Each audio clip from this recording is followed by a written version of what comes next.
Auzu billahi minash shaitanir rajim. Bismillahir rahmanir rahim. Assalamu alaikum. I welcome you all to this Q&A session. It's a monthly, at the end of the month, we take this session with Professor Farida Khanam, chairperson of CPS International, and Maulana Farad Ahmed Umri, who attend this session and they listen to our questions and queries and give the answers. We are very thankful to both of them to being present in this session. And it's a very important session because this session focuses on our intellectual development and personality development. I welcome you, Appa, to this session.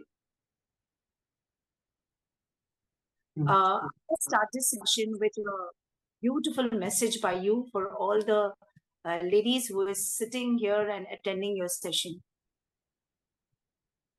आप लोग तो ऐसा लगता है कि हमसे भी ज्यादा ट्रेंड हो गई हैं हमसे ज्यादा मशहूर हो गई हैं, इस कदर लगी हुई हैं दीन के काम में कि हमें लगता है कि आप लोगों से हमें लर्निंग करनी है। तो वही ठीक रहता है, अगर कोई क्वेरी है तो वो हम बोल दें उसमें।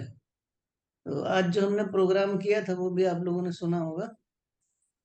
तो वो एक और बात बतानी थी उसमें, बाद में उसमें डालेंगे कि एक बहुत बड़ा ग्लेशियर, ओल्डेस्ट और लार्जेस्ट ग्लेशियर टूट के गिरा है अंटार्कटिका से और तैर रहा है समुंदर में। तो ये बहुत ज्यादा डराने वाली बात है, क्योंकि इस तरीके से वो सी लेवल राइज होता रहेगा और बहुत ज्यादा सैलाब तो बहुत ज्यादा लास्ट ईयर आए ही हैं और ज्यादा आएंगे। बहुत ज्यादा हमें बहुत ज्यादा अलर्ट हो जाना है, बहुत ज्यादा हमें खुदा को याद करना है और बस इसी दावा वर्क में लगे रहना है। यही हमारा काम है, अपने आप की इस्लाह, अपने आप के लिए मारिफत और दूसरों के लिए दावत, और इसी में माशाल्लाह आप लोग लगे हुए हैं। और मैं तो बहुत ज़्यादा खुश हूँ आप लोग जिस तरीके से काम कर रहे हैं।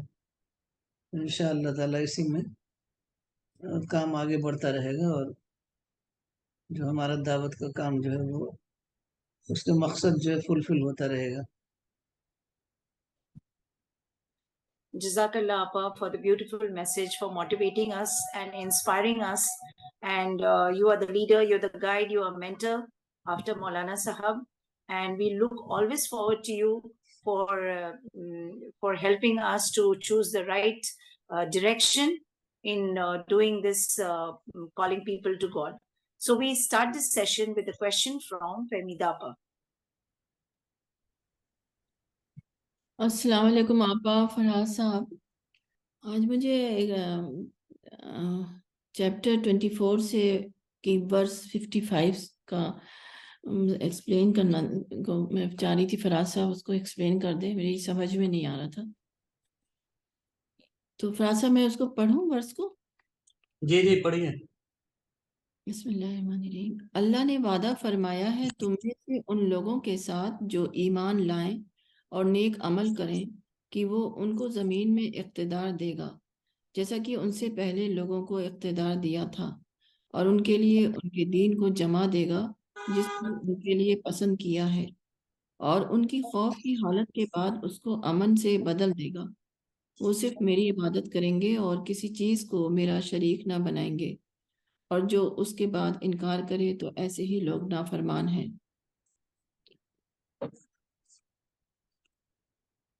क्या चीज इसमें समझ में नहीं आ रही है?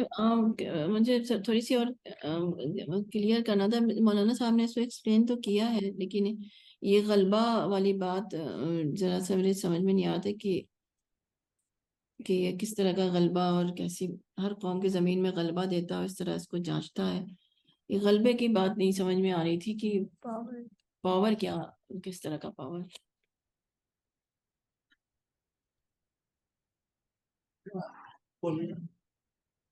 असल में ये उसमें मैंने देखा नहीं, मगर मक्के के जो हालात थे और दौर था रिलीजियस परसिक्यूशन का, تو اس کی وجہ سے کوئی کام اتنا زیادہ پرافٹ اور صحابہ کام کر رہے تھے، لیکن کام آگے نہیں بڑھ رہا تھا، کیونکہ مشرکین کا غلبہ تھا۔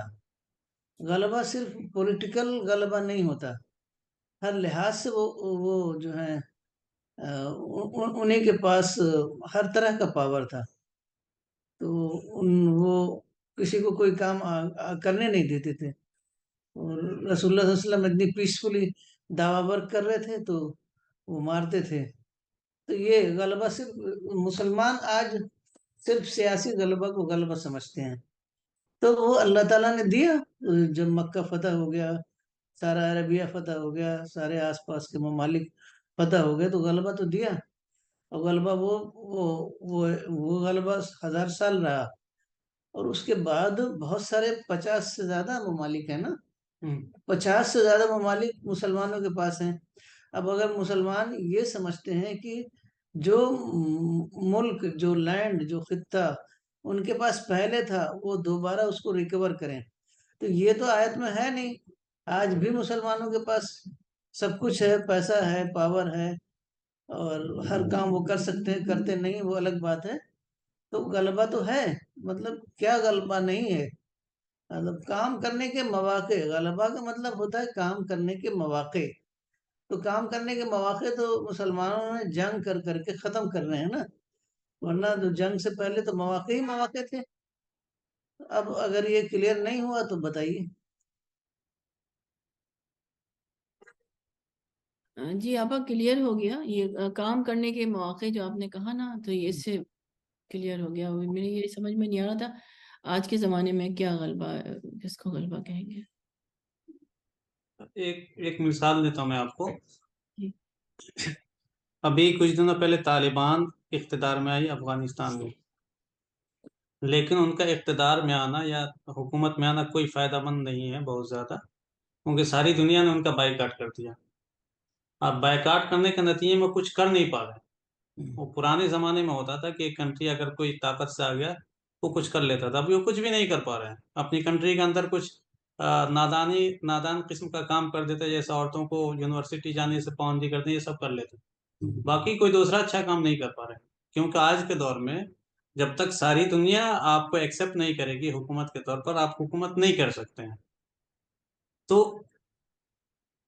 یہاں پر غلبے کا مطلب یہ ہے کہ آپ بزور طاقت نہیں ہے، مطلب یہاں پر مطلب یہ ہے کہ آپ کو وہ صلاحیت دے گا، آپ کے اندر وہ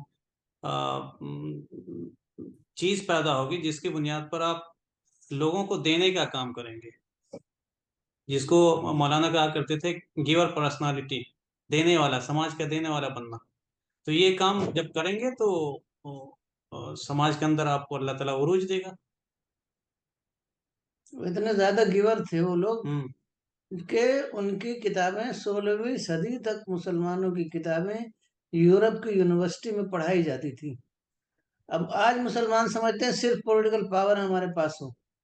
اب وہ خالی پولیٹیکل پاور تو ہے، کئی ممالک کے پاس ہے، لیکن وہ کچھ کر نہیں پا رہے ہیں نا، تو اور چیزوں میں وہ پیچھے ہیں، ایجوکیشن میں، انڈسٹری میں، انسٹیٹیوشنلائزیشن میں، ہر چیز میں وہ پیچھے ہیں۔ اب یورپ امریکہ کے پاس ایسی ایسی یونیورسٹیاں ہیں کہ ساری دنیا سے لوگ ان کے پاس جاتے ہیں۔ تو غلبہ کا کوئی لمیٹڈ معنی نہیں مراد ہے یہاں پہ۔ غلبہ کے معنی وہ ہے کہ ساری دنیا ایکسیپٹ کرے ہمیں۔ آج ایک دنیا جو ایک گلوبل ولیج بن گئی ہے، تو وہ یہ مسلمان جو ہیں وہ سمجھتے نہیں ہیں کہ وہ ایک نئے زمانے میں ہے، اور نئے زمانے کو سمجھتے نہیں ہیں، تو اس لیے یہ سب کام کر رہے ہیں۔ وہ غلبہ تو آلریڈی ہے، مولانا نے بار بار لکھا ہے آلریڈی مسلمانوں کو سب کچھ ملا ہوا ہے، لیکن وہ کام نہیں کرتے ہیں تو اس کا کوئی نتیجہ بھی نہیں نکلتا ہے۔ وہ مولانا ایک شعر پڑھا کرتے تھے، ہر کے شمشیر زند سکہ بنامش خانند۔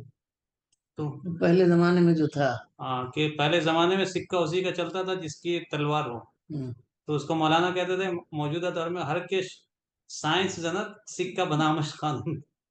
علم ہاں علم ہے نہیں ہمارے پاس۔ ہاں پہلے زمانے میں ایگریکلچرل ایج تھا، تو لینڈ ضروری تھا کام کرنے کے لیے، اور لینڈ ملتا تھا جب جنگ کر کے ہی ملتا تھا۔ اب تو ایک چھوٹے سے کمرے میں بھی آپ बड़ी बड़ी कंपनियां चला सकते हैं। वो जमाने की बसीरत, वो जो है ना कि रसूल जो है बसीरम बेजमाने ही होता है, जमाने की बसीरत नहीं है, इस वजह से आज हम मसाइल में घिरे हुए हैं। वो अगर टाइम हो तो मैं एक मिसाल दूंगा, अभी हमारे सीपीएस टीम से है टाइम आपा? जी आप बताइए थोड़ा सा। हाँ। कल हमारी नेटवर्क मीटिंग थी सीपीएस की, जो टीम के जो बिल्कुल ये होते हैं, ये होते हैं, नुमाइंदे होते हैं, वो मीटिंग करते हैं। तो इसमें हैदराबाद टीम से सिराजुर रहमान उमरी साहब से बात करने को कहा गया था, और उन्होंने बहुत ज़्यादा मौलाना की किताबों के तेलुगु तर्जुमे किए हैं। तो उनसे पूछा गया कि आपकी कोई ऑफिस है, तो उन्होंने कहा हमारी कोई ऑफिस नहीं, सारा काम हमारा जो होता है इंटरनेट पर होता है, और हर हफ्ते या 15 दिन या 20 दिन में एक किताब वो तैयार करके दे देते हैं। तो उन्होंने कहा वर्चुअल हमारा सारा काम होगा। दूसरी बात उन्होंने ये कही कि ट्रांसलेशन जो होता है, तो हम हमारे एक साथी हैं जो ट्रांसलेट भी करते हैं, वो फेसबुक पर डालते रहते हैं। तो जाहिर सी बात है गवर्नमेंट की नज़र इन चीज़ों पर रहती है, तो एक नई चीज़ उनको मालूम है फ़लस्तीन के मसले में, दूसरे मसले में, तो उनको बहुत पसंद आए। तो कई मरतबा उनको अप्रिशिएट किया, और बज़ात खुद आकर इनसे सिराजुर रहमान साहब से मुलाकात की उन्होंने। तो ये गलबा जो है ये आप इस मिसाल से समझ सकते हैं कि आप ऐसी आइडियोलॉजी दें जिसकी बुनियाद पर लोग खुद आपके पास चल कर आए कि आप बहुत अच्छा काम कर रहे हैं, हम आपकी इज्जत करते हैं। बहुत अच्छा एग्जाम्पल दिया आपका, अच्छा जज़ाकल्लाह, क्लियर हो गया। बहुत अच्छा। Now I ask Dr. Safina Tabassum to please ask your question. अस्सलाम वालेकुम।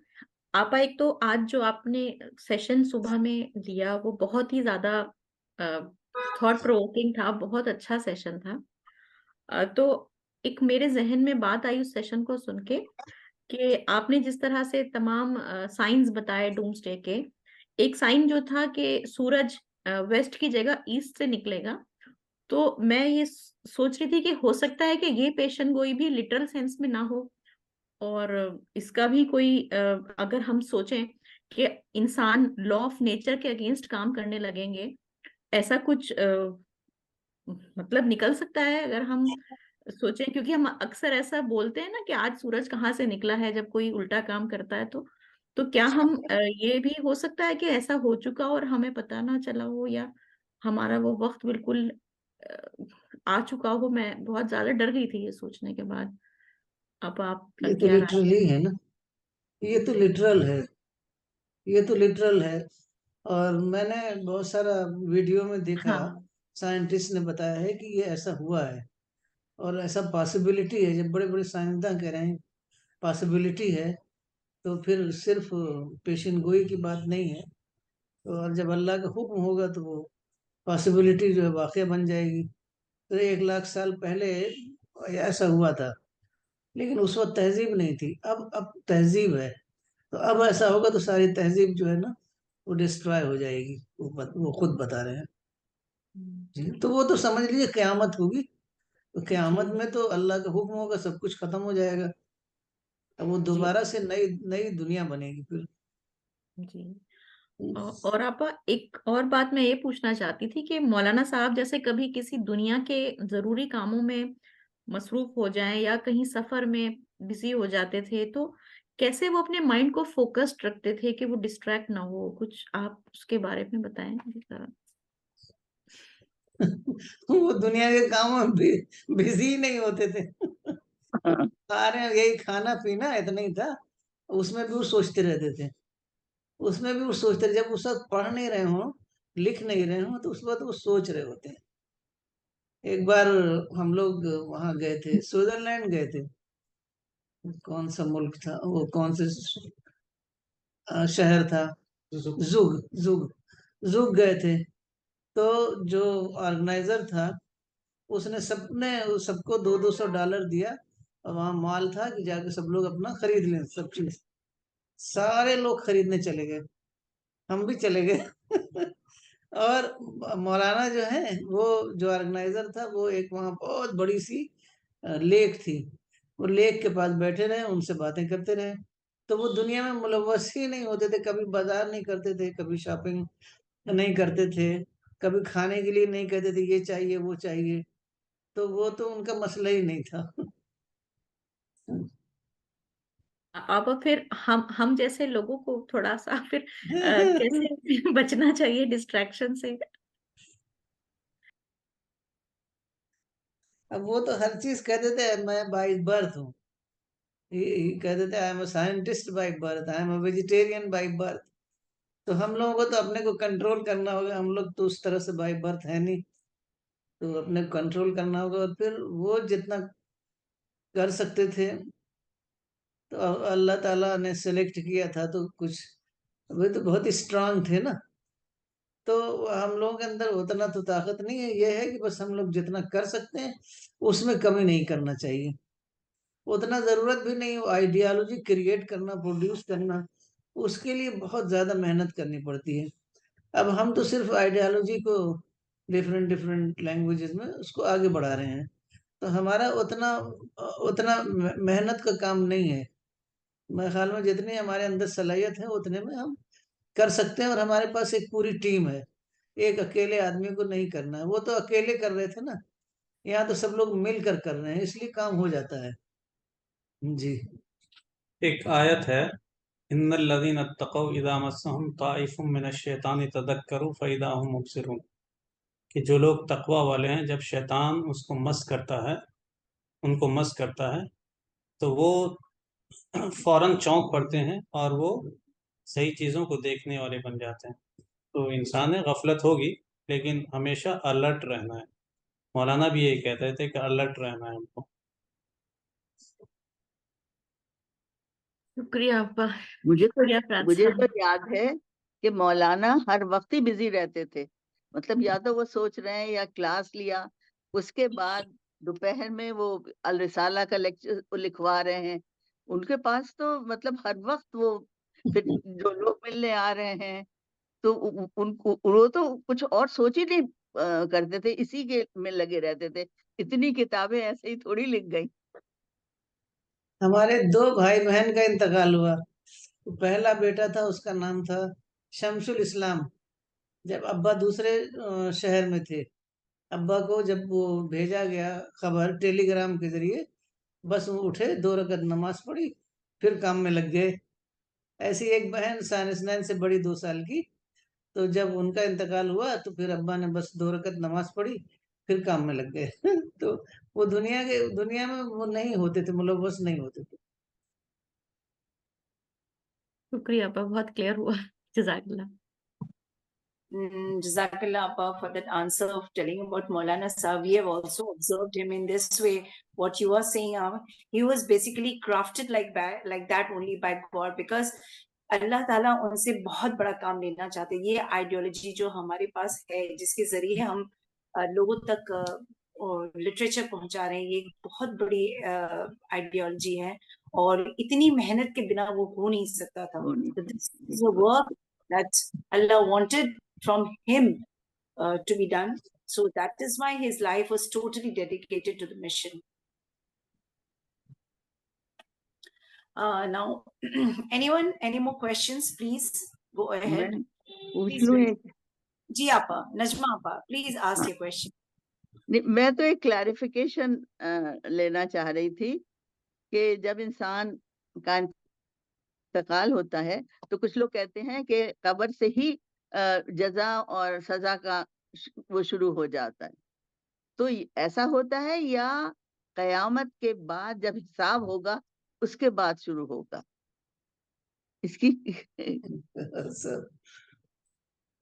دیکھیے، یہ سوال کرنے کے بجائے ہاں، قیامت کے بعد شروع ہو یا پہلے شروع ہو، بات دونوں میں ہی برائی ہے۔ تو اس کے وجہ ہم یہ اللہ تعالیٰ سے دعا کریں کہ اللہ تعالیٰ ہمیں کہیں بھی سزا نہ ہو، ہم کو ہماری پکڑ نہ ہو، یہ دعا کریں ہم، یہ ہمارے لیے کام کی بات ہے۔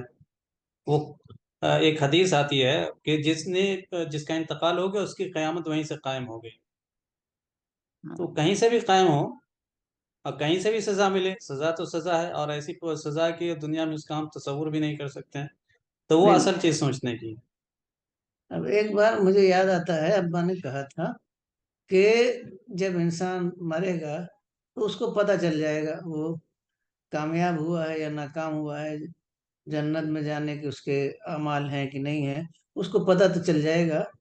اب عذاب قبر کا عذاب کو تو ہم نہیں جانتے، لیکن اس کو معلوم ہو جائے گا. تو بتایا تھا کہ اتنا سخت وہ اس کو سائیکولوجیکل ٹارمنٹ اتنا سخت ہوگا کہ وہ کسی عذاب سے کم نہیں ہوگا. حسرت کا عذاب، حسرت حسرت اس کو اتنی ریمورس، حسرت اتنی زیادہ ہوگی کہ وہ سخت عذاب ہوگا. آپ فرض کر لیے کہ آپ اس سے تھوڑا سا سمجھ سکتے ہیں کہ کوئی بہت محنت کر رہا ہے اپنے حساب سے دنیا میں، اور کوئی ایگزام دیتا ہے اور فیل ہو جاتا ہے، تو اس کو اندازہ بھی نہیں تھا کہ وہ فیل ہو رہا ہے. وہ تو لوگ سمجھتے ہیں ہم اچھے کام میں لگے ہوئے ہیں، اب اس کو پتا چلے کہ وہ فیل ہو گیا. کتنے بچے جو سوسائڈ کر لیتے ہیں. آپ اس سے سمجھ سکتے ہیں کہ وہ خود عذاب ہوگا. ضروری نہیں ہے کہ وہ فزیکل عذاب ہو، لیکن یہ فیلنگ کہ ہم فیل ہو گئے ہیں، یہ خود بہت بڑا عذاب ہوگا. اتنا تو پتہ چل جائے گا. Thank you.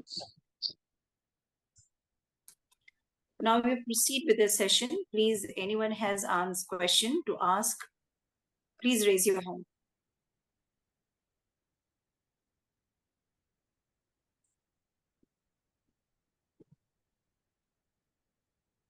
Okay, Sana, please ask your question.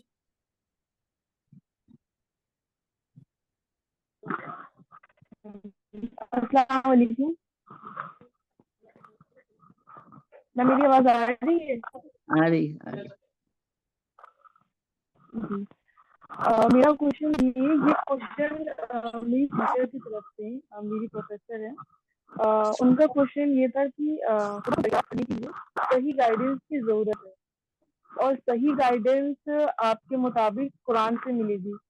ان کا کہنا ہے کہ کیا بنا قرآن کا مطالعہ کیے ہوئے خدا کو دریافت کیا جا سکتا ہے، اور اگر دریافت کیا جا سکتا ہے تو کیسے؟ ویکوم میں کیسے دریافت کریں گے؟ خدا کو دریافت کرنا ایک الگ چیز ہے. اگر دریافت کر بھی نہیں، خدا چاہتا کیا ہے اس کو جاننا ایک الگ چیز ہے. کیسے پتہ چلے گا کہ خدا کی منشا کیا ہے؟ ہاں، ہم کس لیے پیدا ہوئے ہیں، مرنے کے بعد کیا ہونے والا ہے. اب اگر یہ سب انسان دریافت کر پاتا تو پھر پیغمبروں کی ضرورت ہی نہیں تھی. خود رسول اللہ صلی اللہ علیہ وسلم جا کے غار حرا میں بیٹھتے تھے اور سوالات اٹھاتے تھے، جاننا چاہتے تھے ہماری زندگی کا مقصد کیا ہے، مرنے کے بعد کیا ہونے والا ہے. تو اگر بہت ہی ویگ انداز میں کچھ آدمی کو سمجھ میں آئے گا، جیسے سائنس آپ پڑھیں تو کچھ سمجھ میں آئے گا، لیکن بس اتنا ہی سمجھ میں آئے گا کہ کوئی ہے کریٹر. لیکن کریٹر ہم سے کیا چاہتا ہے، جیسے فراز صاحب نے بتایا کہ ہم سے کیا چاہتا ہے وہ ہمیں کیسے معلوم ہوگا بغیر قرآن کی اسٹڈی کیے ہوئے.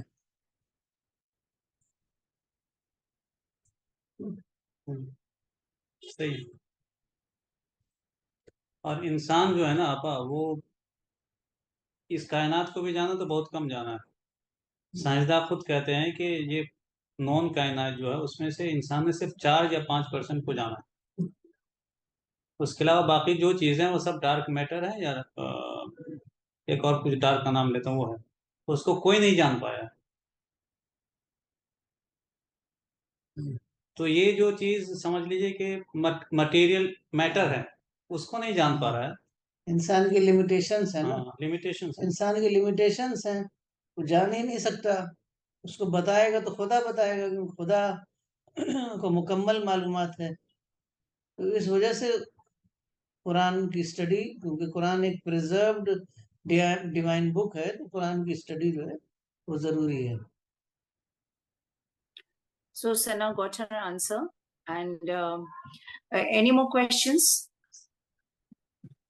Aisha Yusra, please ask your question. السلام علیکم.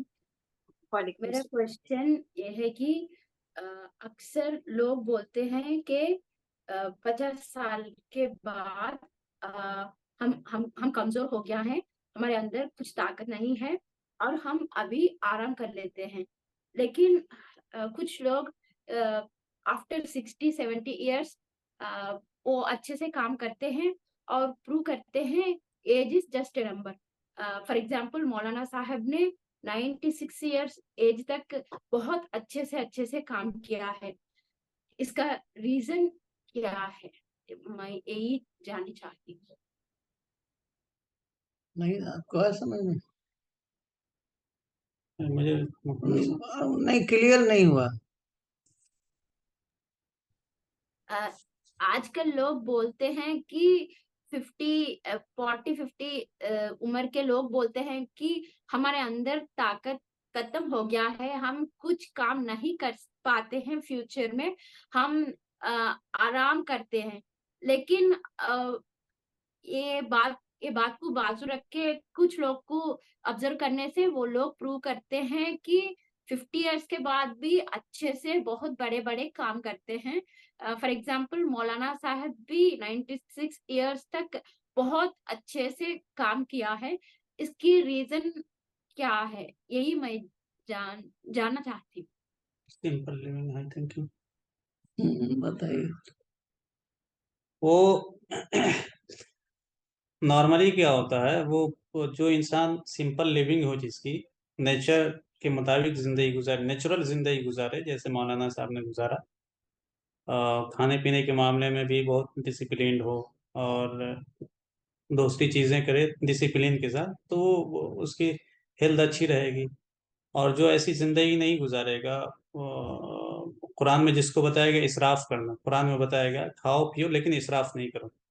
तो खाने पीने के मामले में, जिंदगी गुजारने में जो इसराफ करते हैं, यानी हद से तजावुज करते हैं, खाना बहुत अच्छा लगा तो बहुत ज़्यादा खा लिया, कहीं एक्सरसाइज नहीं किया। आमतौर से हम मुसलमानों के अंदर ये चीज़ है, ये चीज़ नहीं करते हैं, तो ऐसे लोगों की लाइफ जो होती है 50 के बाद क्या होता है, डिक्लाइन होना शुरू हो जाती है। मौलाना ऐसा नहीं करते थे, सिंपल अपने लिविंग थी को बिल्कुल। हाँ। अपने की हिफाजत भी तो करनी होती है ना, अपनी सेहत की हिफाजत करनी होती है, एक गोल मुतय्यन करना होता है।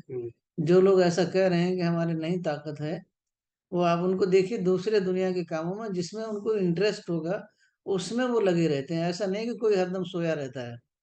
तो हमें अपने आप को दूसरे कामों से, दुनियावी कामों से अलग करना होगा और अपने आप को फोकस करना होगा मिशन के काम पे, तब हम काम कर पाएंगे। ऐसा तो नहीं है कोई दिन रात सोया रहता है असहाब कहफ की तरह। तो, तो काम तो सब करते हैं, लेकिन ये है कि इंटरेस्ट किस में है। तो ये है कि अगर हमारा एक मिशन है तो उस मिशन के हिसाब से हमको दूसरे काम खत्म करने पड़ेंगे। शॉपिंग है और घूमना है फिरना है, एंटरटेनमेंट है, ये सब खत्म करेंगे तभी तो हम मिशन का काम कर पाएंगे ना। हमारे घर के सामने सेल लगती है, घर के सामने सब कहते हैं सेल लगी। हम यहाँ 40 साल से रह रहे हैं, कभी वहां नहीं गए। तो अपने आप को बचाना पड़ता है फाजिल कामों से, तब आदमी मिशन में लगता है।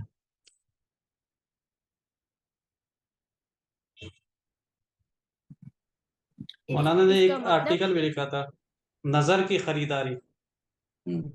ये एक साहब के घर में वो गए थे, तो देखा कि सामान से पूरा घर भरा हुआ है, ठीक से बैठने की भी जगह नहीं है। तो मालूम कि क्या कि एक सब कैसे हुआ, तो कहा कि मैं जब जाता हूँ कहीं अच्छी लगती है कोई चीज़ तो मैं खरीद लेता हूँ। यही होता है। तो वही चीज़ मौलाना ने उस पर मजमून लिखा, नज़र की खरीदारी। कोई चीज़ भी अच्छा लगे उसको खरीद लीजिए। तो ये सिंपल लिविंग के खिलाफ है। कोई अच्छी चीज़ लगी उसको फौरन खा लिया, कोई अच्छी चीज़ लगी ज़रूरत से ज़्यादा खा लिया। हर इंसान की बॉडी भी उसको इंडिकेट करती है कि आपको खाने की लिमिट ख़त्म हो गई, एक्सरसाइज नहीं करते हैं, और उसी तरीके से नाशुक्री में ज़िंदगी गुजारते हैं। मनफी नफ्सियात जो इंसान को किल करती है। अल्लाह की मदद भी तो चाहिए ना हाँ। काम करने के लिए। ये सब करेंगे तो अल्लाह की मदद नहीं मिलेगी। हमारी एक दोस्त है, उनका एक पूरे कमरे में बच्चों का खिलौना भरा हुआ है। अब उसमें कितना खरीदारी में कितना टाइम लगा होगा, कितना पैसा लगा होगा, उसको हरदम सेटिंग होती होगी, यहाँ सेट कर दो वहां सेट कर दो। तो इन सब कामों से अपने आप को बचाना पड़ेगा।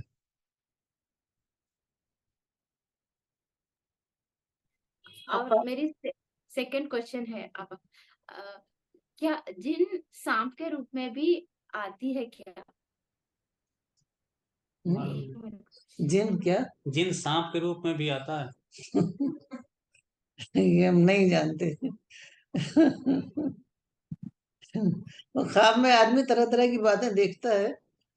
तो ऐसा है ना कि दिमाग में हमारी उम्र 50 साल, 60 साल, 70 साल है। इस दौरान हमने बहुत चीजें देखी, बहुत चीजें पढ़ी, बहुत चीजों को ऑब्जर्व किया। तो वो हमारे दिमाग में ना हर चीज महफूज रहती है। हमें लगता नहीं है, लेकिन हर चीज की तस्वीरें महफूज हैं, अल्फाज महफूज हैं। तो वो रात को जब हम सोते हैं ना, तो वो सोने में वो सबकॉन्शियस माइंड हमारा, जहाँ ये सारी चीजें महफूज रहती है ना, वो एक्टिव हो जाता है। तो वो हो सकता है कभी कभी सांप देखा हो, सुना हो, तो दिमाग में सोचा हो, तो वो दिमाग में रहता है। तो वो ख्वाब में कुछ भी आदमी देख सकता है। वो जरूरी नहीं है कि वो जिन आया है सांप की शक्ल में।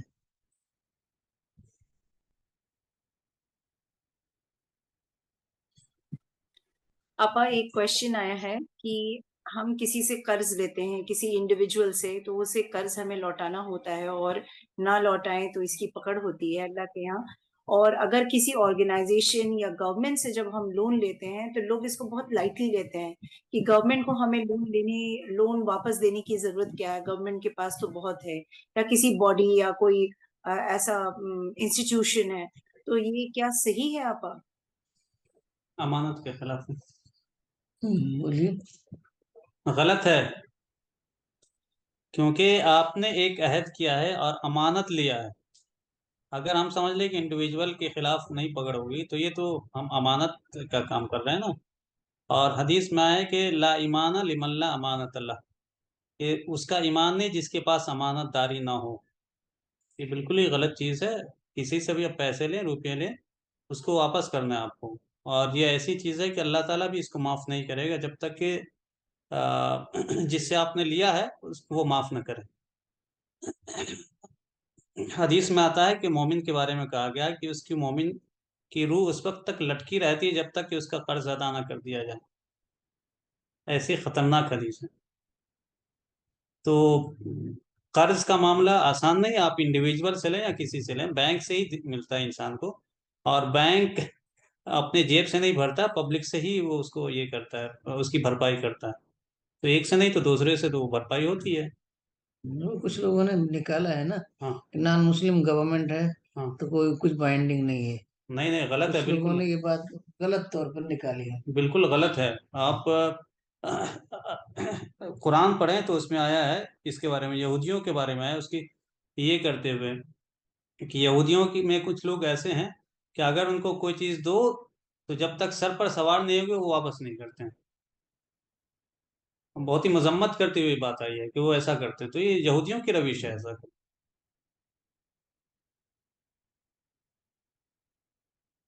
जज़ाकल्लाह, thank you so much Farhad और भाई। मुसलमान यहूदियों के नक्श कदम पर ही चल रहे हैं।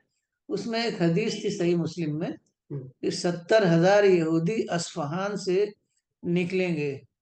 ये जो जंग होगी ना, ये उससे पहले वाली जो तालिबान के जमाने में, 70,000 यहूदी अस्फहान से। तो अस्फहान में यहूदी कहाँ है इतने?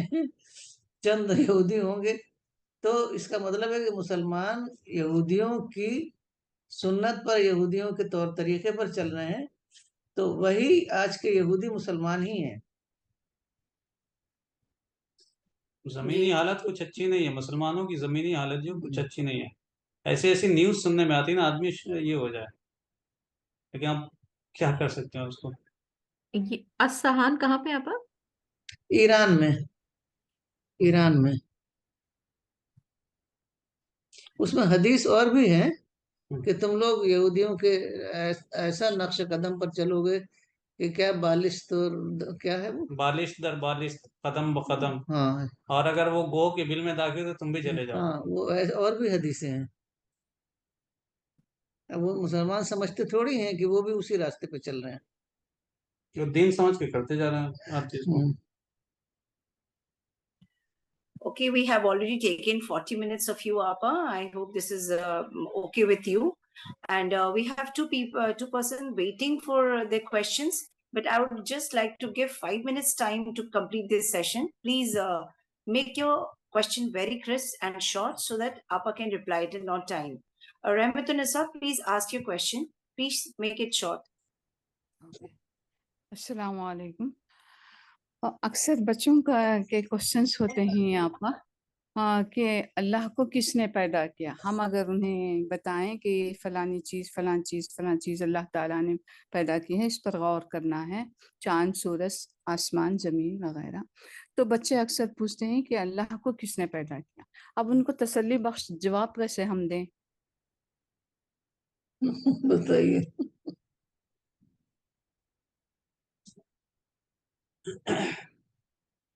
मौलाना उसका जवाब ये देते थे कि देखिए,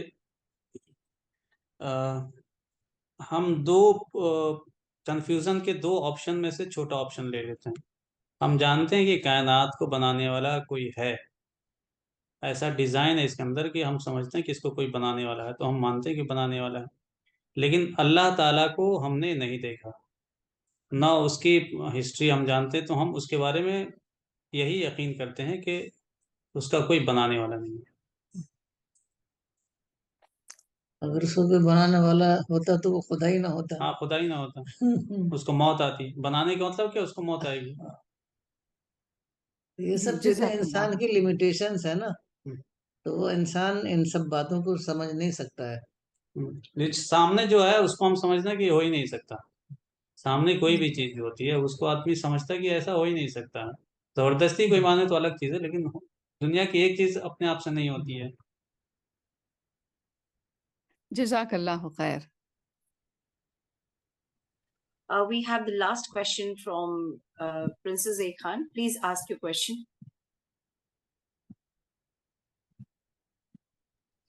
अस्सलाम वालेकुम।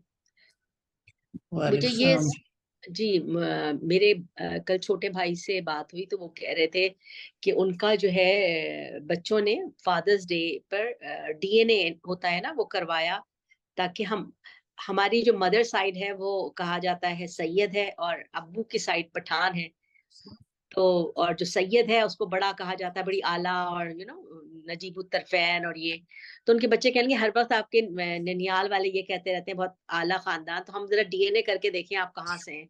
तो जब वो डीएनए का रिजल्ट आया तो वो ट्री बना के देते हैं पूरी, तो उसके अंदर उन्होंने कहा कि ज्यादातर 90% जो है ना अफगानिस्तान से जो डीएनए के अंदर जो रूट थे वो उस जमीन से निकल रहे थे, और कुछ हिस्सा इंडिया का, कुछ पता नहीं क्या कोई आई डोंट नो कौन सा था, जो हैदराबाद दक्कन वाला जगह है ना इंडिया का, उस तरफ का कोई जमीन मिल रही थी, या कुछ पर्शियन भी थी। तो क्या उस पर भाई मेरा कहने लगा ये सैयद वैयद कुछ नहीं होता, ये जो हम लोगों के पास लगाया हुआ है।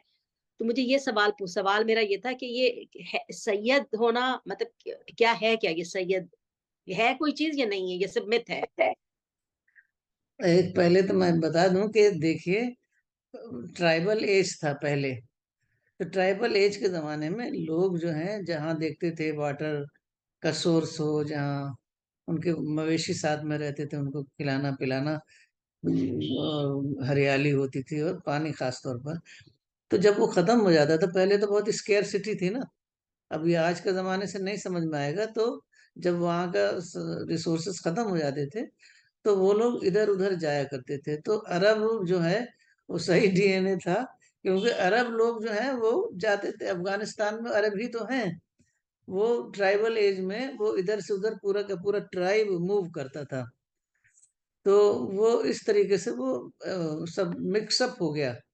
लोग इधर उधर जाके जहाँ पानी चारा मिलता था खासतौर पर जानवरों को, तो वहाँ वो सेटल हो जाते थे। तो ऐसा कोई ऐसी जो सेटल्ड लाइफ बहुत बाद में हुई, अरब में भी सेटल्ड लाइफ बहुत बाद में हुई, लोग घूमते फिरते रहते थे।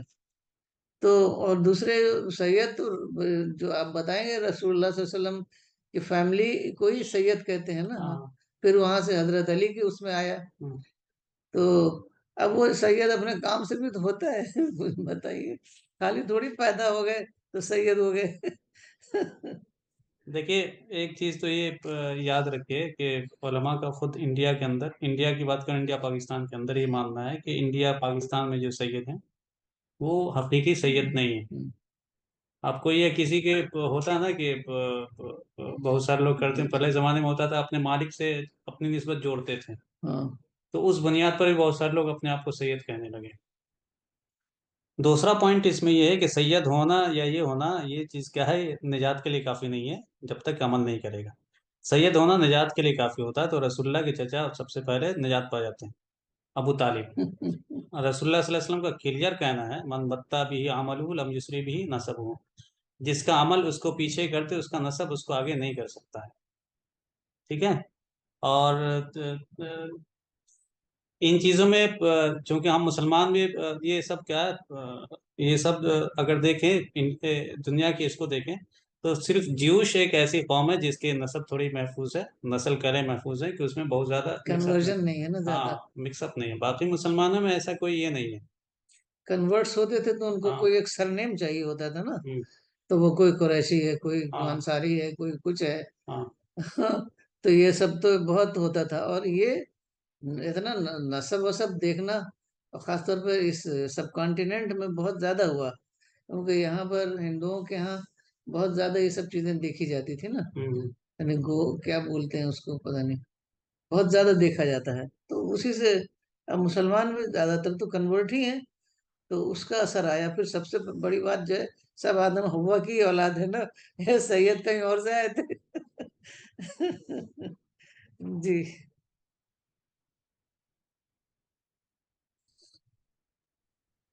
शुक्रिया बहुत बहुत, thank you. Thank you, Appa, to making this wrong notion clear. Yeah, and we have got the answer. Jazakallah. So we have come to the end of the session. Thank you so much, Appa and Maula Farad Bhai, for giving your precious time to us and making things clear for us. Otherwise, it would not have been so clear with our answers. And Appa, Femida Appa, would you like to say something?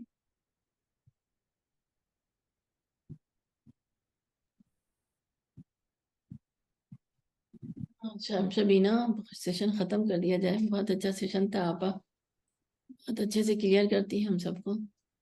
और आपकी मतलब time ज्यादा हो रहा है, आपकी तबीयत।